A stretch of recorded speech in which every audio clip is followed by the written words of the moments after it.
ವಿಘ್ನರಾಜ ವಿಶುದ್ಧವಾಣಿ ವಿಶಿಷ್ಟ ವಿಷ್ಣು ವಿಶೇಷ ಶಂಕರ ವಾಯು ಜಲ ಗಗನ ಅನಲ ಅಣು ಓಂಕಾರ ಬ್ರಹ್ಮಾಂಡ ಆದಿಮಧ್ಯ ಅಂತದ ವ್ಯಾಪ್ತಕ್ಕೆ ಸಚ್ಚಿತ್ ಆನಂದ ಆತ್ಮಜ್ಞಾನಕ್ಕೆ ರೂಪು ನೂರರ ಶುದ್ಧ ಚೈತನ್ಯಕ್ಕೆ ನಮೋ ನಮಃ. ಮಹಾಭಾರತದ ಆತ್ಮೀಯ ಪ್ರೇಕ್ಷಕರೇ, ವೀಕ್ಷಕರೇ, ಖಾಂಡವ ವನದಾಹವಾಗಿ ಬಿಟ್ಟಿದೆ. ಅಗ್ನಿ ತೃಪ್ತನಾಗಿ ಆ ಖಾಂಡವ ವನದಲ್ಲಿದ್ದ ಎಲ್ಲ ಪ್ರಾಣಿಗಳ ಮಜ್ಜೆಯನ್ನು, ಮಾಂಸವನ್ನು, ರಕ್ತ ಏನೋ ಕುಡಿದು ಬಿಟ್ಟಿದ್ದಾನೆ, ತಿಂದು ಬಿಟ್ಟಿದ್ದಾನೆ, ನಲಿದು ಬಿಟ್ಟಿದ್ದಾನೆ, ತೃಪ್ತನಾಗಿ ಬಿಟ್ಟಿದ್ದಾನೆ. ಆ ಅಗ್ನಿಯ ಸುಡುವಿಕೆಯಿಂದ 7 ಪ್ರಾಣಿಗಳು ತಪ್ಪಿಸಿಕೊಂಡು ಬಿಟ್ಟಿವೆ ಎನ್ನುವುದನ್ನು ನಾನು ಹಿಂದಿನ ಬಾರಿ ಚರ್ಚೆ ಮಾಡಿಬಿಟ್ಟಿದ್ದೇನೆ. ಮಂದಪಾಲನ ಅಹಂಕಾರವನ್ನು ಕುರಿತು ನಾವು ಮಾತನಾಡಿದ್ದೇವೆ. ಇದೀಗ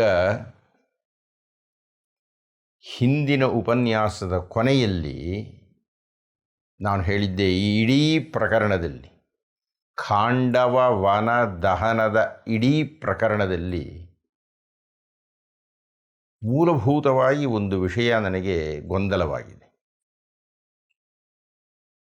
ಅಂತ ಹೇಳಿ ನಾನು ನನ್ನ ಹಿಂದಿನ ಉಪನ್ಯಾಸವನ್ನು ಮುಕ್ತಾಯ ಮಾಡಿದ್ದೆ. ಹಿಂದಿನ ಉಪನ್ಯಾಸವನ್ನು ಆರಂಭ ಮಾಡೋಣವೇ? ನಾರಾಯಣಂ ನಮಸ್ಕೃತ್ಯ ನರಂಚೈವ ನರೋತ್ತಮಂ ವ್ಯಾಸಂ ವಾಗ್ದೇವೀಂಚೈವ ತತೋ ಜಯಮುದೀರಯೇತ್. ದಯವಿಟ್ಟು ಗಮನಿಸಿ, ಆ ಖಾಂಡವ ವನವನ್ನು ಸುಡಬೇಕು ಅಂತ ಕೇಳಿದವನು ಅಗ್ನಿ. ಅದಕ್ಕೆ ಪಾಪ ಸಹಾಯ ಮಾಡಲಿಕ್ಕಾಗಿ ಸಿದ್ಧರಾದವರು ಕೃಷ್ಣಾರ್ಜುನರು. ಇದೀಗ ಆ ತಮ್ಮ ಕಾರ್ಯಕ್ಕಾಗಿ ಅಗ್ನಿಯ ನೆರವನ್ನು ಕೇಳಿದ್ದಾರೆ, ನಮಗೆ ಅಸ್ತ್ರಗಳು ಬೇಕು ಅಂತ. ಈಗ ಅಗ್ನಿ ಅಸ್ತ್ರಗಳನ್ನು ಕೊಡಬೇಕು. ಆ ಅಸ್ತ್ರ ಪ್ರಯೋಗ ಮಾಡಿ ಅಗ್ನಿಯನ್ನು ನಂದಿಸಲಿಕ್ಕೆ ಬರತಕ್ಕಂತಹ ಇಂದ್ರ, ಹೆಸರಿಗೆ ಇಂದ್ರ ಅಷ್ಟೇ, ಭಗವಾನ್ ಅಂತ ಅವನ ಹೆಸರು, ಅದರ ಮೋಡಗಳಿಗೆ ಒಡೆಯ ಅಂತ, ಅವನ ಆದೇಶಕ್ಕೆ ಅನುಗುಣವಾಗಿ ಮಳೆ ಕರೆದು ಅಗ್ನಿಯನ್ನು ಆರಿಸಬೇಕು. ಇದು ಪರಿಸ್ಥಿತಿ. ಎಲ್ಲಿದ್ದೀವಿ? ಅಸ್ತ್ರಗಳನ್ನು ಕೊಡಲಿಕ್ಕಾಗಿ ಅರ್ಜುನ ಕೇಳಿದ್ದಾನೆ. ಅಗ್ನಿ ಅಸ್ತ್ರಗಳನ್ನು ಕೊಡಬೇಕು. ಅಗ್ನಿ ಅಸ್ತ್ರಗಳನ್ನು ಕೊಟ್ಟ. ಅಗ್ನಿ ಅಸ್ತ್ರಗಳನ್ನು ಕೊಟ್ಟನೆ, ನೆಪ ಮಾತ್ರಕ್ಕೆ ಅಗ್ನಿ ಅಸ್ತ್ರಗಳನ್ನು ಕೊಟ್ಟ. ವಾಸ್ತವವಾಗಿ ಅಕ್ಷಯ ತೂಣೀರವನ್ನಾಗಲಿ, ಗಾಂಡೀವ ಧನುಸ್ಸನ್ನಾಗಲಿ, ಆ ರಥವನ್ನಾಗಲಿ, ಕೃಷ್ಣನಿಗೆ ಕೌಮೋದಕಿ ಗದೆಯನ್ನಾಗಲಿ, ಸುದರ್ಶನವನ್ನಾಗಲಿ ಕೊಟ್ಟಿದ್ದು ವರುಣ. ಇದು ಮಹಾಪ್ರಧಾನವಾದದ್ದು. ಯಾವ ವರುಣ ಯಾವ ಅಗ್ನಿಯನ್ನು ನಂದಿಸಬೇಕಿದೆಯೋ, ಹಿಂದೆಲ್ಲ ಅದೇ ಇಂದ್ರ ಅದೇ ವರುಣನನ್ನು ಕರೆದು ಅಗ್ನಿ ಖಾಂಡವನವನ್ನು ಸುಡಲಿಕ್ಕೆ ಶುರು ಮಾಡಿದಾಗ ಅದೇ ಮಳೆ ಬಿದ್ದು ಅಗ್ನಿ ಆರಿ ಹೋಗಿಬಿಟ್ಟಿದೆ. ಇದೆಲ್ಲ ಕಥೆನ ಅಗ್ನಿ ಅರ್ಜುನನಿಗೆ ಹೇಳಿದ್ದಾನೆ. ಈಗ ಅಸ್ತ್ರಗಳನ್ನು ಕೊಡಯ್ಯ ಅಂತ ಕೇಳಿದರೆ ಅಗ್ನಿ ವರುಣನನ್ನು ಕರೆದ. ವರುಣ ಬಂದ. ವರುಣ ಬಂದು ಇದನ್ನೆಲ್ಲ ಕೊಟ್ಟ. ಅಂದರೆ ಅರ್ಥ ಏನು? ತಾನು ಯಾರ ಮೇಲೆ ಯುದ್ಧ ಮಾಡಬೇಕಿದೆಯೋ, ತಾನು ಯಾರನ್ನು ನಂದಿಸಬೇಕಿದೆಯೋ ಹಾಗೆ ಮಾಡಕೂಡದಂತೆ ತನ್ನ ಮೇಲೆ ಅಸ್ತ್ರ ಪ್ರಯೋಗ ಮಾಡಬೇಕು. ತನ್ನ ಮೇಲೆ ಅಸ್ತ್ರ ಪ್ರಯೋಗ ಮಾಡೋಕ್ಕೆ ತಾನೇ ಅಸ್ತ್ರಗಳನ್ನು ಕೊಡಬೇಕು. ಇದು ಹೇಗೆ?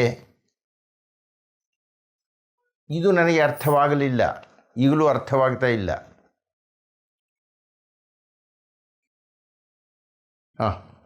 ಇಲ್ಲಿಗೆ ಬಿಡೋಣ. ಇಷ್ಟು ಹೇಳುವುದರ ಮೂಲಕ ಇಷ್ಟು ಕಾಲಕ್ಕೆ ನಾವು ಆದಿ ಪರ್ವವನ್ನು ಮುಕ್ತಾಯ ಮಾಡಿದ್ದೇವೆ. ಇದೀಗ ನಾವು 2ನೆಯ ಪರ್ವವನ್ನು ಆರಂಭ ಮಾಡಬೇಕಾಗಿದೆ. ಆರಂಭ ಮಾಡೋಣವೇ?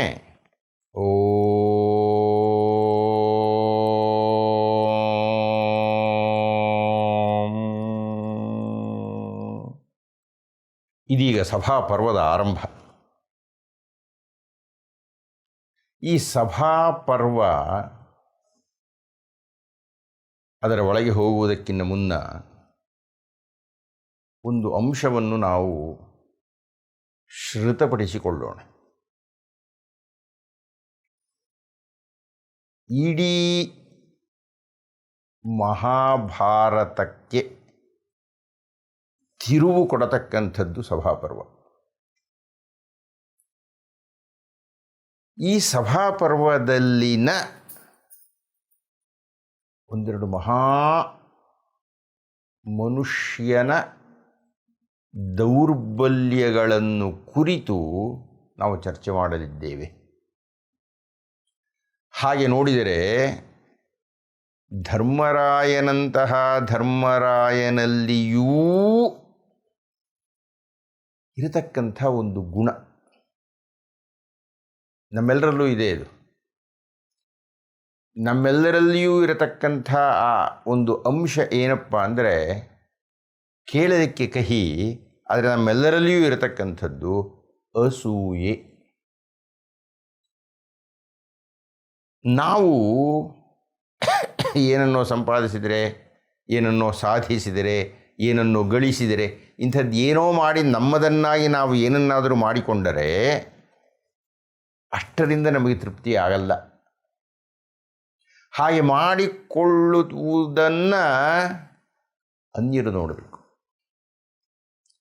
ಅನ್ಯರು ನೋಡಿ ನಮ್ಮಲ್ಲಿ ಇಲ್ಲವಲ್ಲ ಇದು ಅಂತ ಸ್ವಲ್ಪ ಒದ್ದಾಡಬೇಕು. ಹಾಗೆ ಒದ್ದಾಡಿದಾಗಲೇ ನಮಗೊಂಥರ ಸಂತೋಷ. ಮತ್ತೊಮ್ಮೆ ನಮ್ಮಲ್ಲಿ ನಾವು ಏನನ್ನು ಗಳಿಸುತ್ತೇವೆಯೋ ಅದರಿಂದ ನಮಗೆ ಸುಖ ಸಿಗುವುದಿಲ್ಲ. ಸುಖ ಸಿಗುತ್ತೆ, ಇಲ್ಲ ಅಂತಲ್ಲ, ಆದರೆ ಹೆಚ್ಚು ಸುಖ ಸಿಗತಕ್ಕಂಥದ್ದು ಬೇರೆಯವರು ನಮ್ಮಲ್ಲಿರುವುದನ್ನು ನೋಡಿ ತಮ್ಮಲ್ಲಿ ಇಲ್ಲವಲ್ಲ ಅಂತ ಒದ್ದಾಡಬೇಕು. ಹಾಗೆ ಒದ್ದಾಡಿದಾಗ ನಮಗೆ ಸಂತೋಷ ಆಗುತ್ತೆ. ಈ ಮನಸ್ಥಿತಿ ಯಾವಾಗ ನಮ್ಮಲ್ಲಿ ಇರುತ್ತದೆಯೋ ಆಗ ಅದು ಘರ್ಷಣೆಗೆ, ದುಃಖಕ್ಕೆ, ಕೊನೆಗೆ ಯುದ್ಧಕ್ಕೆ ಕಾರಣ ಆಗುತ್ತೆ. ಇದನ್ನು ಸಭಾಪರ್ವದಲ್ಲಿ ವ್ಯಾಸ ಮಹರ್ಷಿಗಳು ಅತ್ಯಂತ ಸ್ಪಷ್ಟವಾಗಿ ದಾಖಲು ಮಾಡ್ತಾರೆ. ಅವರು ಬಾಯಿಬಿಟ್ಟೇನೋ ಹೇಳೋಕೆ ಹೋಗೋದಿಲ್ಲ, ಆದರೆ ಅಂತಹ ಸಂದರ್ಭಗಳನ್ನು ಕುರಿತು ಮಾತಾಡ್ತಾ ಹೋಗ್ತಾರೆ ಅವರು. ಈಗ ಸಭಾಪರ್ವವನ್ನು ಆರಂಭ ಮಾಡೋಣ. ಮಯ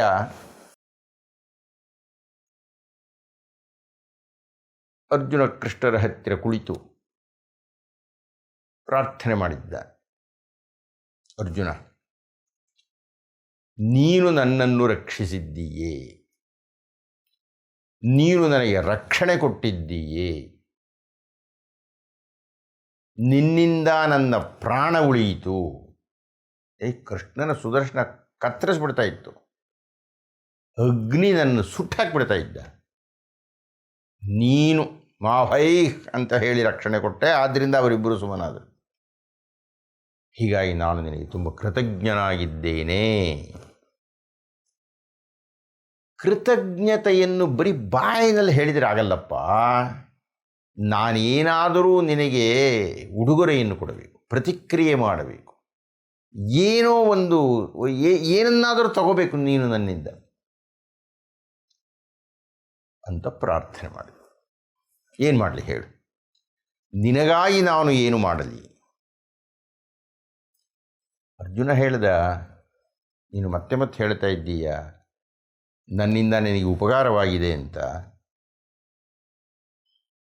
ಯಾರಾದರೂ ಯಾರಿಗಾದರೂ ಉಪಕಾರವನ್ನು ಮಾಡಿದರೆ ಅವರಿಂದ ಪ್ರತ್ಯುಪಕಾರವನ್ನು ಮಾಡಿಸಿಕೊಳ್ಳಬಾರದು. ಉಪಕಾರನೇ ಮಾಡಿದ ಮೇಲೆ ತಿರುಗಿ ವಾಪಸ್ ತಗೊಳ್ಳೋದೇನು ಬಂತಪ್ಪ? ಆದ್ದರಿಂದ ಬೇಡ, ನೀನೇನು ನನಗೆ ಕೊಡುವುದು ಬೇಡ. ಶ್ರೀಮದ್ ರಾಮಾಯಣದಲ್ಲಿ ಇಂಥದ್ದೇ ಸಂದರ್ಭ ಬರುತ್ತೆ. ಶ್ರೀರಾಮರು ಹನುಮಂತನಿಗೆ ಹೇಳ್ತಾರೆ, ನೀನು ಎಷ್ಟು ಉಪಕಾರ ಮಾಡಿಬಿಟ್ಟಿದ್ದೀಯ ಅಂದರೆ ಒಂದು ಜನ್ಮದಲ್ಲಿ ತೀರಿಸೋಕ್ಕಾಗಲ್ಲಯ್ಯ. ಆದರೆ ನಾನು ನಿನಗೇನು ಉಪಕಾರ ಮಾಡಲ್ಲ. ನಾನು ನಿನಗೆ ಉಪಕಾರ ಮಾಡಬೇಕಾಗಿದ್ದರೆ ನೀನು ಕಷ್ಟಕ್ಕೆ ಸಿಕ್ಕಾಕೋಬೇಕು. ನಿಂಗೆ ತೊಂದರೆ ಆದರೆ ತಾನೇ ಬೇರೆ ಯಾರಾದರೂ ಉಪಕಾರ ಮಾಡಬೇಕಾದ್ರೆ. ನಾನು ನಿನಗೆ ಉಪಕಾರ ಮಾಡುವುದಿಲ್ಲ, ನಿನಗೆ ಅಂಥ ತೊಂದರೆ ಬರೋದು ಬೇಡ. ಅದರ ಧ್ವನಿಯನ್ನು ಅರ್ಜುನ ಹೇಳ್ತಾ ಇದ್ದಾನೆ.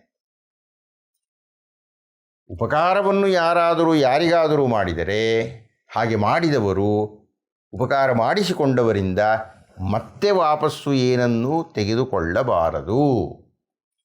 ಆದ್ದರಿಂದ ನೀನು ನನಗೇನು ಕೊಡಬೇಕಾದ್ದಿಲ್ಲ. ಬಹಳ ಬಲವಂತ ಮಾಡಿದ ಮಯ. ಸಹಜವೇ, ಅವನು ಮಾಡ್ತಾನೆ. ಕೊನೆಗೆ ಅರ್ಜುನ ತನ್ನ ಜವಾಬ್ದಾರಿಯನ್ನೆಲ್ಲ ಕೃಷ್ಣನ ಮೇಲೆ ಹಾಕ್ತಾನೆ. ಸರಿಯಪ್ಪ ಮಯ, ನೀನು ಭಾಳ ಹೇಳ್ತಾ ಇದೀಯಾ, ಕೊಡಬೇಕು ಅಂತ ಇದೀಯಾ. ಆಯಿತು, ನೀನು ಕೊಡಬೇಕಾದ್ದೇ ಆದರೆ ಕೃಷ್ಣನು ಕೊಟ್ಬಿಡಪ್ಪ.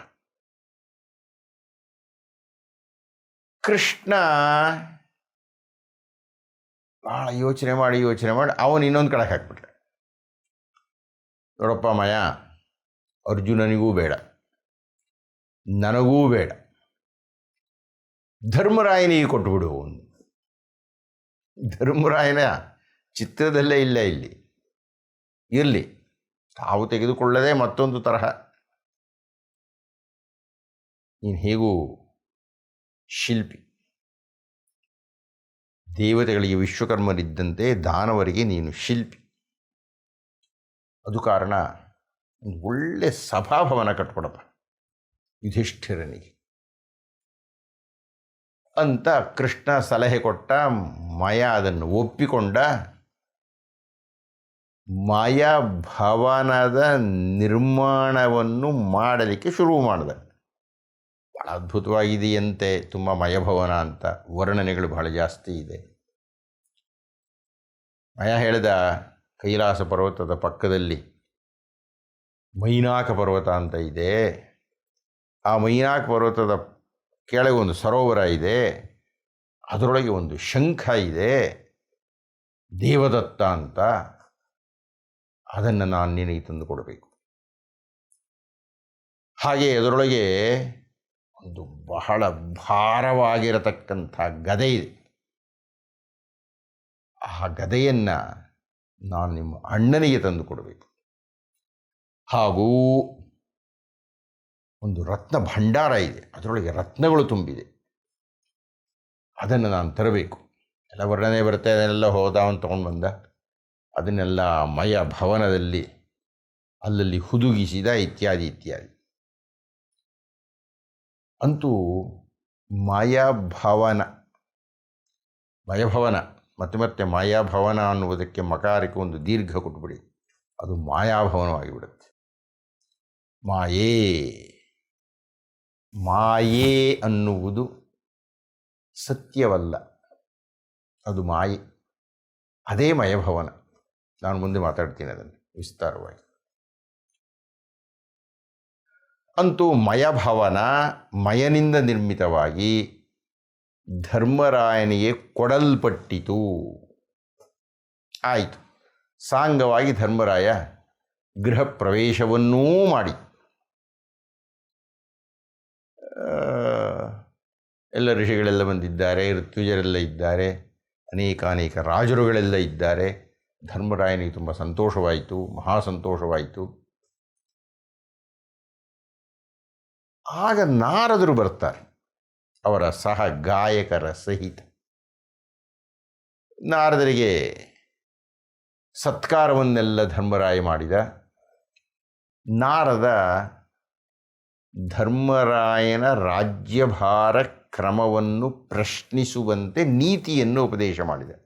ಹಾಗಿರಬೇಕು, ಹೀಗಿರಬೇಕು, ಹಾಗಿರಬೇಕಪ್ಪ, ನಿನ್ನ ರಾಜ್ಯವನ್ನು ಹೀಗೆ ಆಳಬೇಕು, ಧಾರ್ಮಿಕವಾಗಿ ನೀನು ನಡೀಬೇಕು, ಸಾಮಂತರನ್ನು ಹೇಗೆ ನೋಡ್ಕೋಬೇಕು, ಭೃತ್ಯರನ್ನು ಹೇಗೆ ನೋಡ್ಕೋಬೇಕು, ಇತ್ಯಾದಿ ಇತ್ಯಾದಿ ರಾಜಧರ್ಮವನ್ನೆಲ್ಲ ಸವಿಸ್ತಾರವಾಗಿ ನಾರದ ಧರ್ಮರಾಯನಿಗೆ ಉಪದೇಶ ಮಾಡಿದ. ಆಸಕ್ತಿ ಇರತಕ್ಕಂಥವರು ಅದು ನೋಡುವುದು ಸಭಾಪುರದ ಪ್ರಾರಂಭದಲ್ಲಿ ಬರುತ್ತೆ, ಒಂದು 10-20 ಪುಟ ಬರುತ್ತೆ. ಇದೆಲ್ಲ ಅದನ್ನು ನಾನೇನು ವರ್ಣನೆ ಮಾಡಲಿಕ್ಕೆ ಹೋಗ್ತಾ ಇಲ್ಲ. ಎಲ್ಲ ಆದಮೇಲೆ ಧರ್ಮರಾಯ ಹೇಳಿದ, ಸ್ವಾಮಿ, ನೀವು ಹೇಳಿದಂತೆ ರಾಜ್ಯಭಾರವನ್ನು ಮಾಡಲಿಕ್ಕೆ ಪ್ರಯತ್ನ ಪಡ್ತೀನಿ ಅಂತೆಲ್ಲ ಹೇಳಿದ ಮೇಲೆ ಧರ್ಮರಾಯ ಒಂದು ಪ್ರಶ್ನೆಯನ್ನು ಕೇಳಿದ. ಈ ಮನಸ್ಥಿತಿಯನ್ನೇ ನಾನು ಪ್ರಾರಂಭದಲ್ಲಿ ಮಾತನಾಡಿದೆ. ಧರ್ಮರಾಯ ಗಳಿಸಿದನಲ್ಲ, ಒಂದು ಚೂರೂ ಶ್ರಮವಿಲ್ಲದೆ ಅವನಿಗೆ ಆ ಮಯಭವನ ಬಂತಲ್ಲ, ಬಹಳ ವರ್ಣನೆ ಇದೆ ಅದರ ಬಗ್ಗೆ. ಅಂಥ ಮಯಭವನವನ್ನು ಗಳಿಸಿದ ಮೇಲೆ ಸಮಾಧಾನವಾಗಿರಬೇಕೋ ಬೇಡವೋ? ನಾರದರನ್ನು ಪ್ರಶ್ನೆ ಕೇಳ್ತಾನೆ. ಮುನಿಗಳೇ, ನೀವು 14 ಲೋಕಗಳನ್ನೆಲ್ಲ ನೋಡಿಕೊಂಡು ಬಂದಿದ್ದೀರಿ, ದೇವತೆಗಳ ಲೋಕವನ್ನೆಲ್ಲ ನೋಡಿಬಿಟ್ಟಿದ್ದೀರಿ. ನಮ್ಮ ಸಭಾಭವನದಂಥದ್ದು ಯಾವುದಾದರೂ ಇದೆಯೋ, ಅಥವಾ ಇದಕ್ಕಿನ್ನ ಚೆನ್ನಾಗಿರೋದಿದೆಯೋ? ಮೊದಲು ಇದಕ್ಕೆ ಸದೃಶವಾಗಿರೋದು, ಅಥವಾ ಇದಕ್ಕಿನ್ನ ಚೆನ್ನಾಗಿರೋದು ಯಾವುದಾದ್ರು ಇದೆಯೋ? ಇದು ಅನಗತ್ಯ ಪ್ರಶ್ನೆ. ಧರ್ಮರಾಯನಿಗೆ ತನ್ನ ಸಭಾಭವನವೇ ಅತ್ಯಂತ ಉತ್ಕೃಷ್ಟವಾದದ್ದು ಅಂತ ಕೇಳಬೇಕು ಅನ್ನೋ ಅಪೇಕ್ಷೆ. ಆದರೆ ಈ ಮಾನವ ಸಹಜವಾದ ಈ ಒಂದು ದೌರ್ಬಲ್ಯ, ಅದರ ಫಲಿತ ಎಲ್ಲಿಗೆ ಹೋಯಿತು ಅನ್ನುವುದನ್ನು ನಾವು ನೋಡಲಿದ್ದೇವೆ. ಧರ್ಮರಾಯ ಕೇಳಿದ ಪ್ರಶ್ನೆ ಸಂಕೇತ, ಆದರೆ ಅಂತಹ ವಿಶೇಷವಾದ ಒಂದು ಮಯಭವನ ಏನೆಲ್ಲ ಮಾಡಿಬಿಡ್ತು. ಈಗ ನಾರದರು ಉತ್ತರ ಕೊಟ್ಟರು. ನೋಡಪ್ಪ, ಭೂಲೋಕದಲ್ಲಿ ನಿನ್ನಂತಹ ಅರಮನೆ ಇನ್ಯಾವುದೂ ಇಲ್ಲ, ನಿನ್ನಂತಹ ಸಭಾಭವನ ಇನ್ಯಾವುದೂ ಇಲ್ಲ. ಆದರೆ ನಾನು ಬೇರೆ ಬೇರೆ ಲೋಕಗಳೆಲ್ಲ ನೋಡಿಬಿಟ್ಟಿದ್ದೀನಲ್ಲಪ್ಪ, ಅಲ್ಲಿ ಇದಕ್ಕಿನ್ನ ಚೆನ್ನಾಗಿರತಕ್ಕಂಥ ಭವನಗಳಿದೆ. ಇಂದ್ರನ ಭವನ ಅದು ಎಷ್ಟು ಅದ್ಭುತವಾಗಿದೆ ಅಂದರೆ, ಮತ್ತೆ ನಾರದರು ವರ್ಣನೆ ಶುರು ಮಾಡಿದರು. ಅದು ಎಷ್ಟು ಉದ್ದ ಇದೆ, ಎಷ್ಟು ಅಗಲ ಇದೆ, ಎಷ್ಟು ಎತ್ತರ ಇದೆ, ಅಲ್ಲಿ ಯಾವ್ಯಾವ ದೇವತೆಗಳೆಲ್ಲ ಇದ್ದಾರೆ, ಯಾರೆಲ್ಲ ಸೇವೆ ಮಾಡ್ತಾ ಇದ್ದಾರೆ, ಎಂತಹ ಅಪ್ಸರಸೆಯರಿದ್ದಾರೆ, ಶಚಿದೇವಿ ಪಕ್ಕದಲ್ಲಿದ್ದಾಳೆ, ಮತ್ತು ಯಾವ್ಯಾವ ರಾಜರುಗಳು ಇಂದ್ರನ ಆಸ್ಥಾನದಲ್ಲಿದ್ದಾರೆ ಎಲ್ಲ ಹೇಳಿದರು. ಕುಬೇರನ ಭವನ ಹೇಗಿದೆ, ಅಲ್ಲಿ ಯಾರ್ಯಾರಿದ್ದಾರೆ ಅದನ್ನೆಲ್ಲ ವರ್ಣನೆ ಮಾಡಿದರು.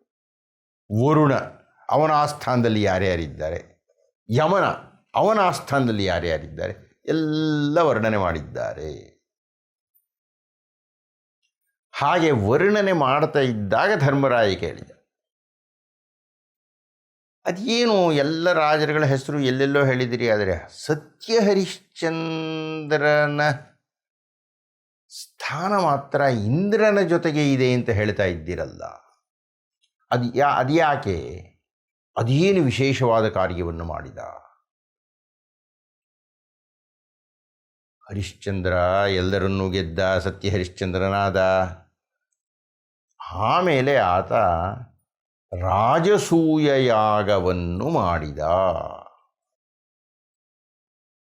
ರಾಜ ಅಸೂಯ ಯಾಗ ಅಂದರೆ ಹರಿಶ್ಚಂದ್ರ ರಾಜಸೂಯ ಯಾಗವನ್ನು ಮಾಡಿದ್ದಾನೆ ಅಂದರೆ ಉಳಿದ ಯಾವ ರಾಜರೂ ಹರಿಶ್ಚಂದ್ರನ ವಿಷಯದಲ್ಲಿ ಅಸೂಯೆಯನ್ನು ಹೊಂದಿರಬಾರದು. ಅಸೂಯೆ ಹೊಂದಿರೋದಕ್ಕಾಗುತ್ತೋ ಇಲ್ಲವೋ ಗೊತ್ತಿಲ್ಲ, ಆದರೆ ಹರಿಶ್ಚಂದ್ರ ಅವರೆಲ್ಲರ ಮೇಲೂ ತನ್ನ ಪ್ರಭುತ್ವವನ್ನು ಸಾಧಿಸಿರಬೇಕು. ಅವರು ಯಾರು ಹರಿಶ್ಚಂದ್ರನನ್ನು ವಿರೋಧಿಸುವಂತೆಯೇ ಇಲ್ಲ.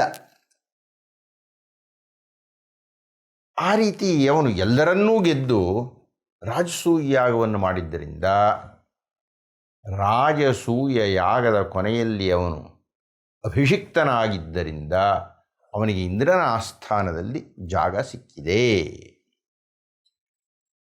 ಅಂದರೆ ಇಂದ್ರನ ಆಸ್ಥಾನಕ್ಕೆ ಹೋಗಬೇಕಾಗಿದ್ದರೆ ರಾಜಸೂಯ ಯಾಗವನ್ನು ಮಾಡಬೇಕು. ಧರ್ಮರಾಯ, ನಮ್ಮಪ್ಪನ್ನು ನೀವು ಭೇಟಿ ಮಾಡಿದ್ರೆ, ಹಾಗಾದರೆ ನಮ್ಮಪ್ಪನ ಹೆಸರನ್ನು ನೀವು? ಹೌದಯ್ಯ, ಆ ಪುರುಹೂತ ಸಭೆಯೋಪಾದಿ ಯಮನಾಸ್ಥಾನ, ಆ ಇಂದ್ರನ ಸಭೆಗೆ ಸಮಾನವಾಗಿರತಕ್ಕಂಥದ್ದು ಯಮನ ಆಸ್ಥಾನ. ಆ ಯಮನ ಆಸ್ಥಾನದಲ್ಲಿ ನಿಮ್ಮ ತಂದೆ ನಿಮ್ಮಯ್ಯ ನಿಹನು ಆತನ ಸಮೀಪದಲ್ಲಿ, ಅತಿ ವಿಷಾದದಲ್ಲಿ ನಿಮ್ಮಯ್ಯ ನಿಹನಾತನ ಸಮೀಪದಲ್ಲಿ. ನಿಮ್ಮಪ್ಪ ಸ್ವಲ್ಪ ಏನು ಜಾಸ್ತಿ ನೊಂದುಕೊಂಡು ಯಮನ ಆಸ್ಥಾನದಲ್ಲಿ ಇದ್ದಾನೆ. ನಮ್ಮಪ್ಪ ಏನಾದರೂ ನಿಮಗೆ ಹೇಳಿದಿರಾ? ಏನಾದರೂ ಮಗನಿಗೆ ಹೋಗಿ ಹೇಳಿ ಅಂತ ಏನಾದರೂ ಸಂದೇಶ ಕಳಿಸಿದ್ದಾರೋ? ಯಾರಾದರೂ ಹೇಳಿದರು, ಹೌದು ನಿಮ್ಮ ತಂದೆ ನನ್ನನ್ನು ಭೇಟಿ ಮಾಡಿ ಹೇಳಿದರು, ನನ್ನ ಮಗನಿಗೆ ಹೇಳಿ ಮಕ್ಕಳು ಮಾಡತಕ್ಕಂತಹ ದಾನ ಧರ್ಮಗಳು ಹೇಗೆ ಪಿತೃದೇವತೆಗಳಿಗೆ ಲಭ್ಯವಾಗುತ್ತದೋ, ಗತಿಸಿದ ತಂದೆಗೆ ಇಹಲೋಕದಲ್ಲಿ ಇರತಕ್ಕಂಥ ಆತನ ಮಗ ಮಾಡತಕ್ಕಂಥ ದಾನಗಳಿಂದ ಆತನಿಗೆ ಹೇಗೆ ಪುಣ್ಯ ಬರುತ್ತದೋ ಹಾಗೆ ನನ್ನ ಮಗನಿಗೆ ಹೇಳ್ರಿ, ರಾಜಸೂಯ ಯಾಗವನ್ನು ಮಾಡು ಅಂತ ಹೇಳಿ. ಹಾಗೆ ರಾಜಸೂಯ ಯಾಗವನ್ನು ಮಾಡಿದರೆ ನಾನು ಹರಿಶ್ಚಂದ್ರನಂತೆ ಇಂದ್ರನ ಲೋಕಕ್ಕೆ ಹೋಗಬಹುದು. ಈ ಮಹಾಕ್ರತುವರವ ನೀ ಮಾಡು. ಈ ರಾಜಸೂಯ ಯಾಗವನ್ನು ಧರ್ಮರಾಯ ನೀನು ಮಾಡಯ್ಯ. ಆಗ ನಿಮ್ಮಯ್ಯ ನಿಹನಾಥನ ಸಮೀಪದಲ್ಲಿ ಬಳಿಕ ಸತೇಜದಲ್ಲಿ ಆಗ ನಿಮ್ಮ ತಂದೆ ತೇಜಸ್ಸಿನಿಂದ ಕೂಡಿ ಇಂದ್ರನ ಸಮೀಪದಲ್ಲಿ ಕುಳಿತುಕೊಳ್ಳುತ್ತಾನೆ, ಹರಿಶ್ಚಂದ್ರ ಕುಳಿತುಕೊಂಡಂತೆ. ಬರಲೇನಪ್ಪ ನಾನು ಅಂತ ಹೇಳಿ ನಾರದರು ಹೊರಟು ಹೋಗಿಬಿಟ್ಟರು. ಧರ್ಮರಾಯನ ತಲೆ ತುಂಬ ಈಗ ರಾಜಸೂಯಾಗ ರಾಜಸೂಯಾಗ ರಾಜಸೂಯಾಗ. ಆದರೆ ನಾರದರು ಹೊರಡುವುದಕ್ಕಿಂತ ಮುಂಚೆ ರಾಜಸೂಯಾಗವನ್ನು ಮಾಡುವುದರ ಬಗ್ಗೆ ಒಂದು ಪುಟ್ಟ ಅಪಸ್ವರವನ್ನೂ ಎತ್ತಿದ್ದರು. ಏನದು ಏನು ಅನ್ನುವುದನ್ನು ಮುಂದಿನ ಉಪನ್ಯಾಸದಲ್ಲಿ ನೋಡೋಣ ಅಂತ ಹೇಳ್ತಾ ಇಂದಿನ ಉಪನ್ಯಾಸವನ್ನು ಮುಕ್ತಾಯ ಮಾಡೋಣವೇ. ವೇದ ಪಾರಾಯಣದ ಫಲ, ಗಂಗಾದಿ ತೀರ್ಥಸ್ನಾನ ಫಲ, ಕೃಚ್ಛ್ರಾದಿ ತಪಸ್ಸಿನ ಫಲವು, ಜ್ಯೋತಿಷ್ಠೋಮಯಾಗ ಫಲ, ಮೇದಿನಿಯನು ಒಲಿದಿತ್ತ ಫಲ, ವಸ್ತ್ರಾದಿ ಕನ್ಯಾದಾನ ಫಲಬಹುದು. ಆದರಿಸಿ ಭಾರತದೊಳೊಂದಕ್ಷರವ ಕೇಳ್ದರಿಗೆ.